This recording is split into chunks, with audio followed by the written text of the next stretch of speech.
Rectangle tool பற்றி பார்க்க போகிறோம். ஸோ இது பேர் தான் ரெக்டாங்கிள் டூல், பட் இதுக்குள்ளே இப்படி ஹோல்ட் பண்ணிங்கன்னா உங்களுக்கு இந்த மாதிரி நிறைய ஆப்ஷன்ஸ் காமிக்கும். ஃபார் எக்ஸாம்பிள் ரெக்டாங்கிள் டூல் நான் செலக்ட் பண்ணுறேன்.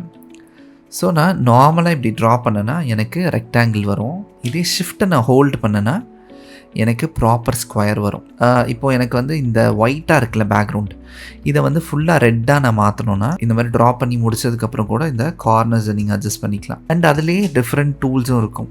எலிப்ஸ் டூல், பாலிகன், இந்த மாதிரி நிறைய டூல்ஸ் இருக்கும். ஸோ இப்போ நான் என்ன பண்ணுறேன், இங்கே ரெக்டாங்கிள் டூல் இந்த மாதிரி பண்ண உடனே எனக்கு கீழே பார்த்தீங்கன்னா ஷேப் லேயர் ஒன்று க்ரியேட் ஆயிரும். நம்மளுக்கு கீழே இந்த மாதிரி லேயர்ஸ் வந்து க்ரியேட் ஆகும். ஸோ இந்த இடத்துல பார்த்தீங்கன்னா உங்களுக்கு 2 ஆப்ஷன்ஸ் கொடுத்துருப்பாங்க, ஃபில் அண்ட் ஸ்ட்ரோக்.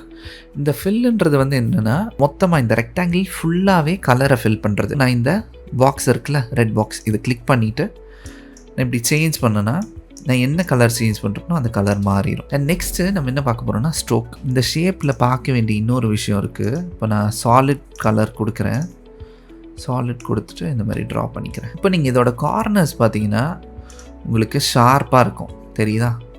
அண்டு சில பேர் வந்து என்ன பார்ப்பாங்கன்னா ஒரு மாதிரி கர்வ்டாக இருக்கணும் அந்த மாதிரி கேட்பாங்க. ஸோ உங்களுக்கு அதுக்கான ஆப்ஷன் இந்த இடத்துல ஏற்கனவே இருக்குது. பட் மேனுவலாக உங்களுக்கு நீங்கள் கம்ப்ளீட்டாக ஃபுல்லாக அட்ஜஸ்ட் பண்ணுற மாதிரி உங்களுக்கு சொல்லித்தரேன். ஸோ இந்த டூலை நீங்கள் செலக்ட் பண்ணிவிட்டு ஷேப் லேயர் இருக்குல்ல, ஷேப் லேயர் ஓப்பன் பண்ணிங்கன்னா உங்களுக்கு இந்த மாதிரி காமிக்கும் ரெக்டாங்கிள். இதை ஓப்பன் பண்ணிங்கன்னா ரெக்டாங்கிள் பாத். இதை ஓப்பன் பண்ணிங்கன்னா உங்களுக்கு 3 ஆப்ஷன் காட்டும், சைஸ், பொசிஷன், ரவுண்ட்னஸ். ரவுண்ட்னஸ் 0 இருக்கா? ஸோ நான் இதை கொஞ்சம் இங்கே ஜூம் பண்ணிக்கிறேன். இப்போ இதோட ரவுண்ட்னஸை நான் இன்க்ரீஸ் பண்ணேன்னா தெரியுதா அந்த கர்வ்? ஸோ நான் இப்படி வச்சுக்கலாம். ஸோ உங்களுக்கு எந்த அளவுக்கு வேணுமோ நீங்கள் அந்த அளவுக்கு அட்ஜஸ்ட் பண்ணிக்க முடியும். ஓகேவா? ஸோ இதுதான் ஷேப்.